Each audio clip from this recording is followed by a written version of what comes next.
Seattle, it's 1.3 billion with a B. Yeah. Operating budget. That's serious stuff. And you're dealing with people's kids. But these are public schools, and the public should be their partner. But if Seattle Public Schools goes ahead with these closures, it's going to be like the largest school closures in the nation in like 10, 20 years. It's huge. It's a huge amount, percentage-wise. And so no one else is really doing that. And so what does that say? $105 million this year and $129 next year. Our problems aren't solved.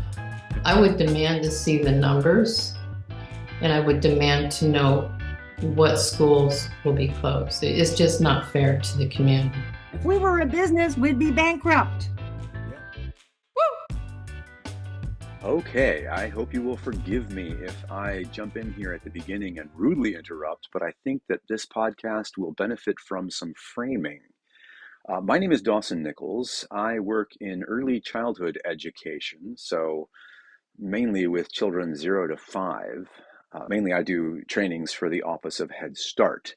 But I have been an admirer of Hall Pass for some time, and I have been in touch with Christy and Jane. And when the Seattle Public Schools announced recently that they were going to shutter 20 elementary schools in the 2025-2026 school year, the three of us got together and thought that it would be helpful if people revisited the previous school closures, which happened about 15 years ago. So we rounded up some people who are very well informed, who were involved at the time, who have been on the school board, and I interviewed them. And that is what you're going to see in this podcast. Well, that is what you're going to hear in this podcast. There's also a video, so you can go to the Hall Pass website and you will find a link to the video of all of these interviews as well. The interviewees are Kay Smith-Blum, who was on the board from 2009 to 2013. She's also an entrepreneur, by the way, and an SPS parent whose children were affected by those previous closures. Leslie Harris was on the Seattle School Board for 8 years, and she just ended her term in 2023. She was the president for a while, the vice president for a while, and of course, she is also an SPS parent. Sue Peters was inspired to become an activist because of those previous school closures, which affected her children, and then she became a school board member from 2013 to 2017. And her fellow activist, who also became an activist during that previous round of school closures, Dora Taylor, she also went on to become an education journalist, and she is published in the Huffington Post, the Progressive magazine, and other outlets as well. So these are people with deep, deep knowledge of not only what happened, but the workings of the Seattle public school system that I think can really inform not only what happened then, but what's going on now. And I think that these were really rich and insightful interviews. I hope you'll find that to be the case as well. I do want to mention that the interview conditions were not always ideal. I was traveling for work and conducted some of these interviews from hotel rooms, so the sound is a little less than optimal, but we're here for the content, hopefully not the quality of the sound. Both of my own children were in the Seattle Public Schools during that previous round of school closures, but I began these interviews by giving my understanding of what had happened at that time, and then inviting each of these very well-informed people to expand on that or correct me where I had something that wasn't quite right. So the highest altitude is just in 2005, enrollment was lowering. There were some budgetary problems. The superintendent at that time put together a committee to give a recommendation. The recommendation was to close 7 schools, which the superintendent enacted the following year, and it took several years for that to take place through like 2009, I think. But at the same time, enrollment started increasing again. So just as they finished closing the schools, they had to reopen the schools at great cost to the district. So what was meant to be a cost savings ended up not only disrupting communities and schools and children's lives and education, but also costing a lot of money. Is that essentially what happened? That's essentially what happened. And I'm not sure that the dates matter so much, but the process and the lack of respect for the community. You're right. Back in 2005, under Superintendent Raj Manhas, was when some closures were proposed, and I think some did go through. I think that's when they famously closed Viewlands Elementary, and then the poor school got vandalized. That's when all the copper wiring got pulled out of the school when it was mothballed. And there was a couple other things I think they did. I think they wanted to do something with Daniel Bagley, but I think people fought back. And then he had a longer list of schools he wanted to close, but there was a lot of pushback. And so he shelved that list. And then he left the district. And then Maria Goodloe Johnson became the superintendent next. And I think she basically inherited the same list because it's very, very similar to what he had.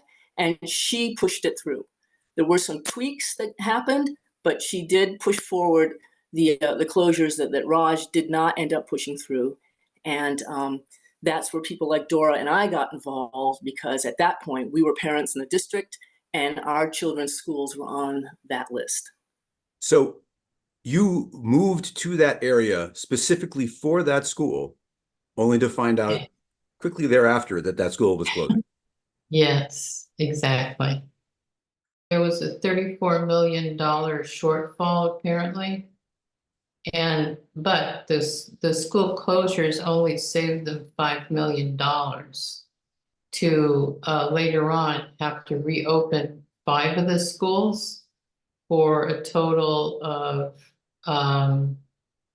$47.8 million. But there were a lot of things happening behind the scenes. It was yes, there was apparently a shortfall in terms of the cash needed, but at the same time, the superintendent, Dr. Goodloe Johnson, hired an additional layer of upper management, providing them with 6-figure salaries, and they're still there, by the way. But between that and the fact that she had been brought in by what is called the Broad Foundation, and they were pursuing the installation of charter schools around the country. And her agenda, besides saving money, was to bring in the charter schools. So, well, first of all, I think back when these closures were first conjured up, enrollment may well have been stagnant, but by the time we got to 2008, enrollment was trending up, and the district did not adjust for that. And so the reason for closing schools in terms of capacity management, and that was the term they used back then, was capacity management, didn't really ring true. And there was a parent named Meg Diaz. She was actually at the same school as my son. She had a child, and she was an analyst professionally. And she took a look at enrollment numbers and projections, and she said, you know what? Enrollment's going up. It does not make sense to close schools. And so she put together a report analyzing all of this. And those of us who created basically this resistance movement against the closures, we used her analysis to create a petition saying, hey, don't do this. You know, we said to the district, the numbers don't add up. And we also, we made pleas to the district. We had a rally in protest of the closures. You had parent after parent after parent going up to the lectern and saying, hey, in my neighborhood, I can count 15 cranes. I can count 25 new starts for homes. We are not losing students. We're growing. We're growing at this incredible pace. But the district did not pay attention to Meg Diaz's numbers. They insisted that there was a reason to close these schools. I mean, I specifically remember in 2010 when all of a sudden it was like, hold on, what's happening? And we had 500 more kindergartners that the staff had not even come close to projecting we would have. And the next year it was over 1,000 more kindergartners. And that was the delta in the birth rate that they had missed. Right. Were there people prior to that had been saying in 2009, 2008, hey, hang on, look at the preschool populations. Yeah. They're going to be coming to school. Kelly LaRue, she was kind of leading the charge, and she was so bright, and she had all the numbers and spreadsheet after spreadsheet. And it didn't take her long to convince me that her numbers were valid. And I believe where the disconnect was with staff is they weren't looking at county immigration and out-migration rates. And that was Right. the problem. Yeah. And we're a data-driven district. Air quotes, snark intended. Right. I mean, I have great sympathy for somebody who's trying to project numbers like that because there are so many Right. different Sure. variables that run into it. But it does seem like a pretty big oversight. It was. Yeah. Now, how But- responsive would you say the district was to correcting that oversight? Well, we turned around and opened every school that had been closed, literally, except for Martin Luther King, which we actually needed again, but we had sold it. Yeah.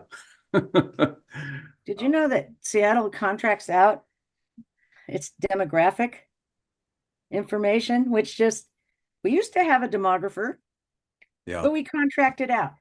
First of all, it was devastating. It was devastating to suddenly find out that your child's school is going to be closed. And the announcement came out the weekend or the day before Thanksgiving weekend. And this was in November of 2008. So it was a classic Seattle Public Schools maneuver where they would drop a bombshell right before a holiday so families would not be around to respond or do anything about it, at least immediately. And so that was our devastating Thanksgiving, was grappling with that information. Also, the reasons the district gave to a lot of us did not make sense. And so there was a certain heartlessness to all of it. And it was never made clear by the district what this was really accomplishing financially, and definitely not for the education of these kids and the well-being of these kids. And so I am seeing that again now with these closures where parents are saying, explain to us how this is going to help. Show us the numbers. Are you accounting for the disruption to all these kids and the pain it's going to cause? I mean, I don't even know that you can put a financial, value to that, but it's hugely disruptive to close a school. As most people will tell you, a school is not just a building. It is a community center. It is like the heart of a community. You close a school, you create a sinkhole, like a psychological sinkhole there. And the district has done that in the past. I mean, there were parts of the district where they had closed schools. University Heights, they closed. I think Finney Ridge, they closed. West Queen Anne Elementary, Queen Anne High School, they closed and sold for under market value. I mean, if there's one decision that's been regretted by the entire Seattle school district, both staff and community, for decades, it was the fact that they sold Queen Anne High Schools. And it created deserts, and they had to compensate for that later. And it created, in the case of Queen Anne High School, it created a domino effect where local kids had no local high school. So it was unnecessarily ugly. And part of that was because folks didn't listen. On the other hand, what the district did right then, what they're not doing right now, is they appointed a committee of really impressive people to hold outreach meetings. And those were, in fact, two-way communications. And they delivered reports. And they're very extensive reports. They're very well-written reports. I probably know over half of the folks that were on those committees, most of them not at all involved with the school district any longer. So fast forward to 2022, 2023, 2024. In November 2023, we were supposed to have a list of tentative school closures. That didn't happen in November. Then you get a new board in. There's also another parallel theme here where we've changed the way the board does business. We used to have very in-depth committees: operations, curriculum and instruction, student services, curriculum and instructions, audit and finance. Everything except for the legally required finance audit committee has been stripped away under the moniker of Student Outcomes Focused Governance. Student Outcomes Focused Governance, Council of Great City Schools hired a gentleman named A.J. Craybill, who has written a book.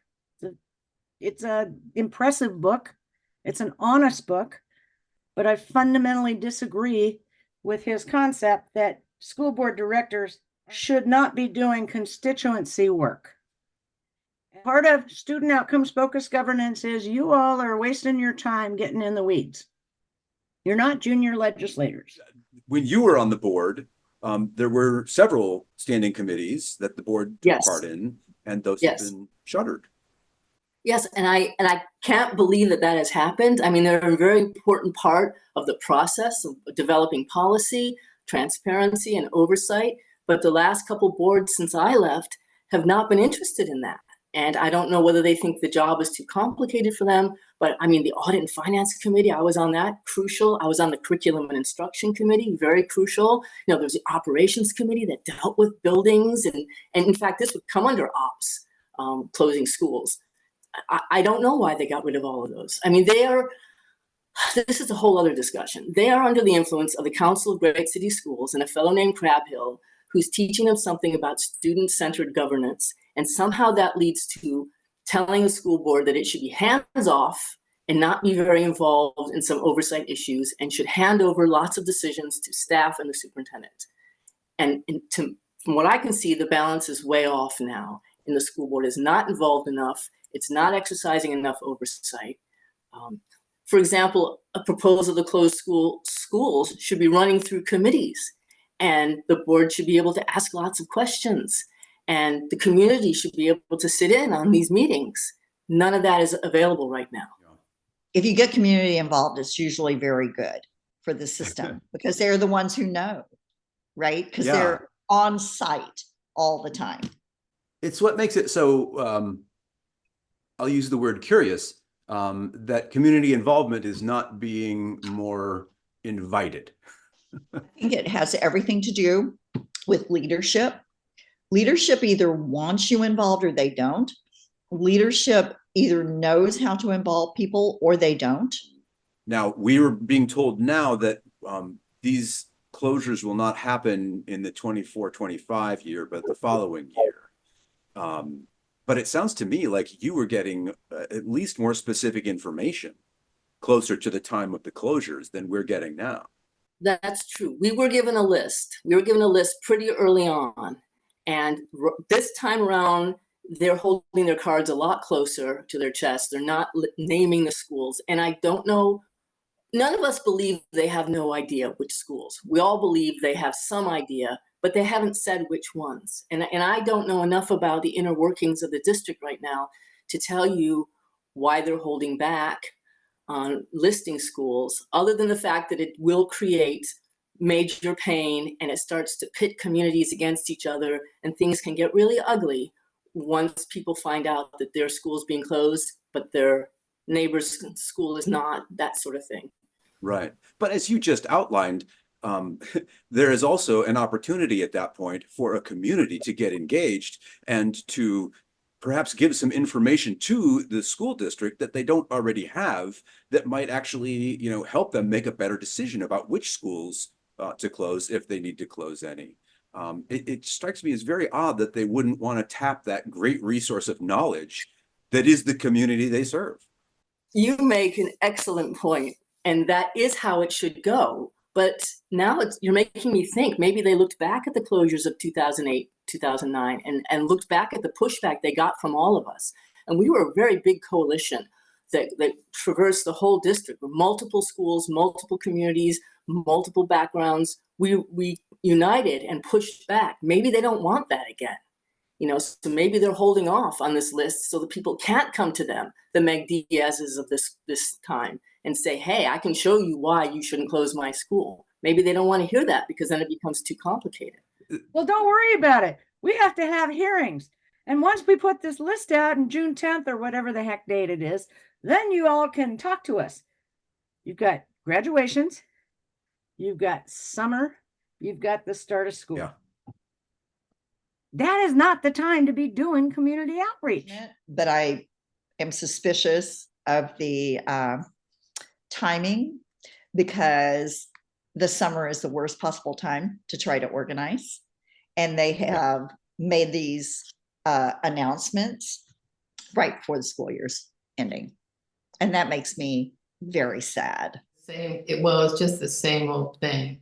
that to me just builds distrust. You know, the Seattle Times has not ever been kind to the Seattle Public Schools. I'm not a fan of the Seattle Times, but they've been wailing on us recently for the lack of transparency. The legislature has been wailing on us for the lack of transparency. And you know, this affects kids. This is going to affect every family that has a kid in a K through 5 or a K through 8 in Seattle, because the boundaries will change. But because there has been no list put out there for the community's input to tell you why this works or it doesn't work, and hey, have you thought about real conversations, not sit and get in big meetings where instead of lining people up at the microphone, you're putting it on the little white cards, right? Well, we'll put that all on the website. Well, needless to say, we'll be doing public disclosure requests, but we won't get those answers probably until next February. And it just is a very sad fact that we're doing business this way. And remember, 85% of our budget are staff. So if you brought your career to Seattle and now you're being blamed for the budget deficits because of the last collective bargaining agreement, which were COLAs for the most part, right? Yeah. Rate of inflation, very expensive city. Don't feel respected.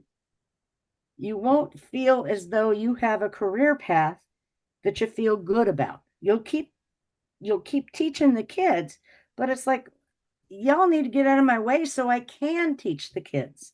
Yeah. And you will be looking for opportunities in other districts that you think work that a little either more. Pay better or have a lot less expensive standard of living. There's been a huge turnover in senior staff in the past 10 years. And with their departures, you lose so much institutional knowledge. Leslie Harris was the last one on the board that has so much wonderful knowledge. And these really are well-meaning people, but that doesn't excuse what's happened. Doesn't it distress you that there was no public meeting for the southeast quadrant of the city, where by far a majority of the kids furthest from educational justice live? How dare y'all? And one board, well, we just ran out of time. No, you didn't. You could have done this in November. You didn't run out of time at all. Not okay.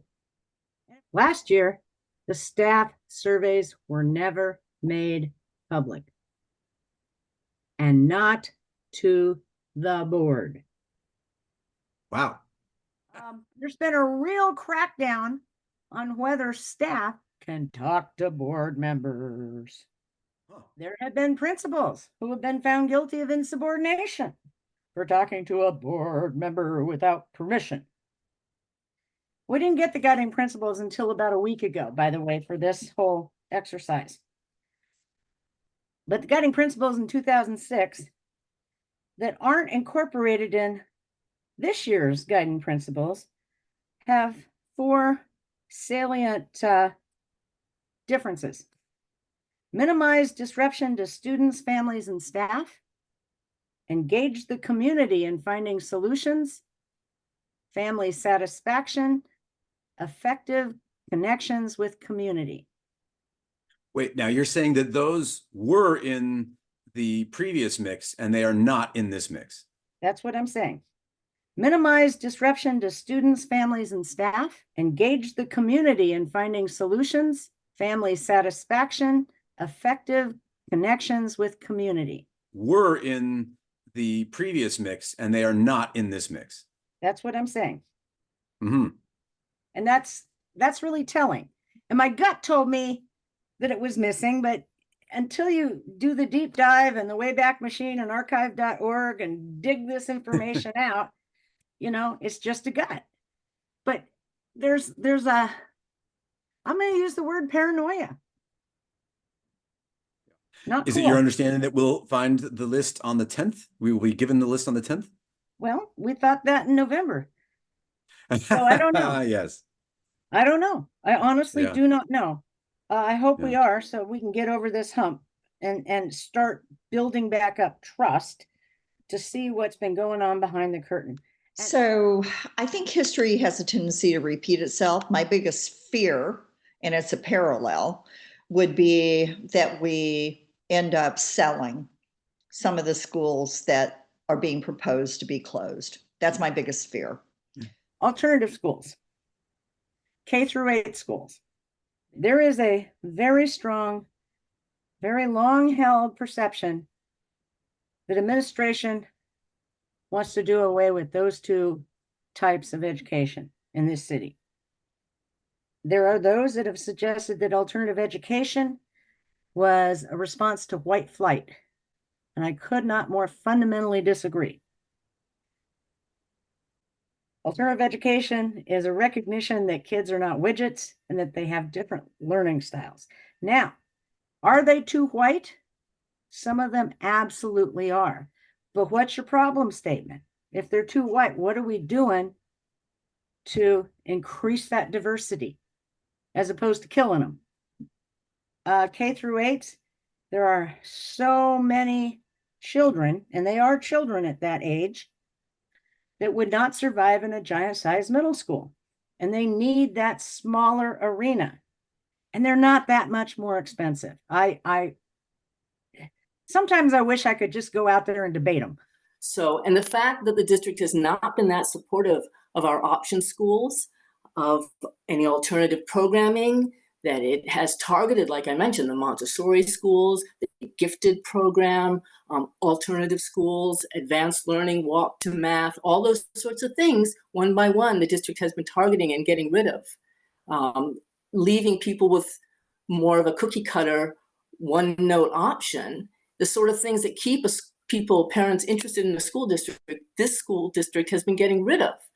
And so it would make sense that the end game could be, well, then what will people want? They'll want charters. And so there's this concern amongst some of us that that may well be the end game or an end game to this. I've always found it to be curious that we value diversity in so many different areas, but not in terms of instruction when it comes to things like alternative schools. And as you said, children are not widgets. And it just makes sense that you'd want to offer different kinds of school, different kinds of instruction, and not necessarily through charter schools, which are not public schools. Thank you. I was looking at numbers all day today, and I see that so many of the K-8s and the alternative schools that are less than 500, they're 450 plus, right? Between that bubble. Well, at 500, you get an assistant principal. Yeah.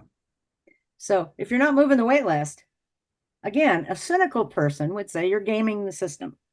But now there is a law that we do allow charters in Washington State, and there is in the law a clause that says that charter schools have the first right of refusal to any school building that is up for lease. There's a state statute that says charter schools get first right of refusal. Yeah. And folks in the district are saying, well, that's only if we say we're abandoning it. Well, I'm sorry, but I guarantee you a lawsuit on that one. And the charter school people have nothing but money to spend. We don't. Yeah. Now, there are some specifics related to that, like it has to be a charter that's already in the district.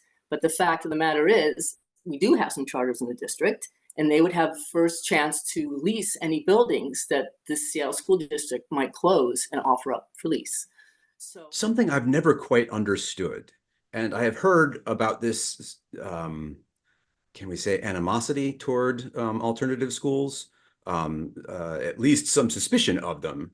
Something I've never understood, though, is why a charter school is to be preferred in some people's minds. Was that articulated at the time?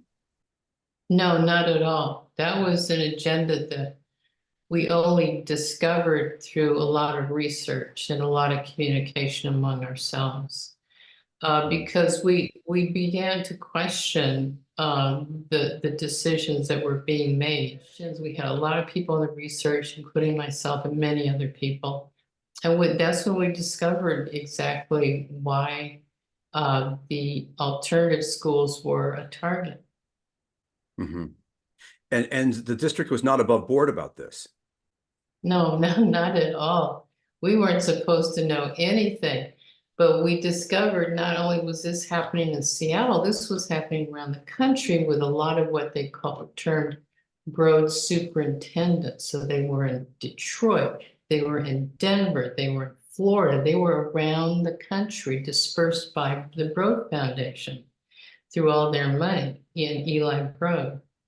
So we discovered that there was a pattern, and we were part of that pattern. If somebody is watching us talk right now and they are a community member or a family member, a parent, and they want their voice to be heard, Mm-hmm. do you have any advice for them on how best they might be heard? Get organized and start talking loudly to everyone in the community. So, I don't think I can ever overemphasize how important it is to organize, not only online, but in terms of getting together. The best thing, one of the things that we did was people called it the kitchen table meetings. They would all get together around my table in my home. We have very robust PTSA organizations. And I think you start in each school with the PTSA, and the PTSA discusses the issues and how is this going to affect their community. And again, since they don't know if their community is going to be closed or not. And continue communicating and get everyone involved, everybody from state representatives, retired teachers, the teachers union, your neighbors who might not have children in school because it's going to affect them. Small businesses, it's going to affect them. Just everyone, really. And start talking and getting organized and demanding. But it's trust and verify. Yeah. It's too important. Yeah. Show your work. We have to have a well-educated citizenry to have a democracy. Is start showing up at the school board meetings and demanding the information. Yeah. What are you looking at and why? Give us the details. I really hope the district will be more responsive than it was last time and really listen to people, because the people who know their schools the best are the people who are on the ground in them, the students, the parents, the teachers, and it seems sometimes that the people at the John Stanford Center are so far removed from what's really going on the ground, the ground level. And a school which has, however many hundreds of kids in it can seem just like a statistic rather than a community. And so I really hope they do a more good faith effort to listen to the community and do everything they can to avoid closures. That should always be the very, very last resort, Well, I can't thank you enough for agreeing to have this conversation. Again, I think it's really important that we all gather as much information as we can. And as you say, perhaps get ready to organize. So. Appreciate it. Yes, definitely. You'll like it. You'll have fun. Well, I hope it does some good, and I hope you don't make me look like a fruit head. No, you're a vegetable head. There you go. Okay, listen, thanks for the opportunity. Okay, you're welcome, Dawson. Thank you. Thank you for doing this work. I think it's great. Yeah.